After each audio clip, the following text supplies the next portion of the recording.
Maligayang pagbabalik mga kasolid, reaksyon ni Alas sa pag-update ng ranking. Milan Milindo panalo via unanimous decision. Isang like naman dyan mga kasolid. Para sa ating unang mga balita, sa katatapos nga lang ng laban, itong si Milan Milindo kontra kay Chaiwat Butraktok ng Thailand. Panalo nga ang ating pangbato via unanimous decision. Panoorin natin mga kasolid ang kaunting highlights ng kanilang laban.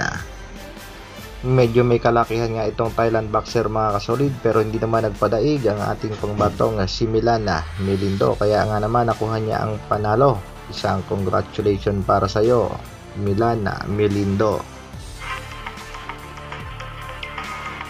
Sa kabilang banda naman, ating pangbatong si Cuadras It's My Boy nagbigay nga ng isang matinding komento dito sa mga champion ng Super Bantamweight Division. Sinabi nga nitong si Cuadras It's My Boy, magtakbuhan na kayo kung ayaw niya pati panga nyo ay mabaklas. Yan nga ipatama nitong si Cuadro Alas It's My Boy dito kay Stephen Pulton na hindi ko masasalaban, pati na rin dito kay Luis Pantera Neri na hindi rin ko masasalaban. Sinabi nga ni Alas na si Neri ay umayaw sa laban, samantalang ito namang si Pulton ay tumakbo sa laban. Cuadro Alas, General Casimiro, tinaguri ang angas ng Pinas. Nagpapaalam na nga dito sa kanyang mga manager na si Egis Primas at si Mr. Jose de la Cruz. Gusto na nga iwanan ng 122 at bumalik sa 118 Hindi naman makapaniwala itong si Egis Primas na hindi makakuha ng laban itong ating pangbatong si Alas sa 122 division at nagtataka rin itong kanyang manager kung bakit parang takot ang mga contender sa Super Bantamweight Division.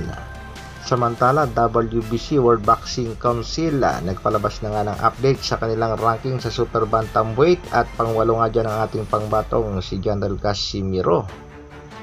At asahan natin mga kasolid na mas magiging mas mataas ang kanyang ranking kapag itong WBO naman ang nag-update. May reaction nga dito si Cuadro Alas, General Casimiro. Congrats daw sa rank number 8. Ay, rank number 8 lang? So cheap.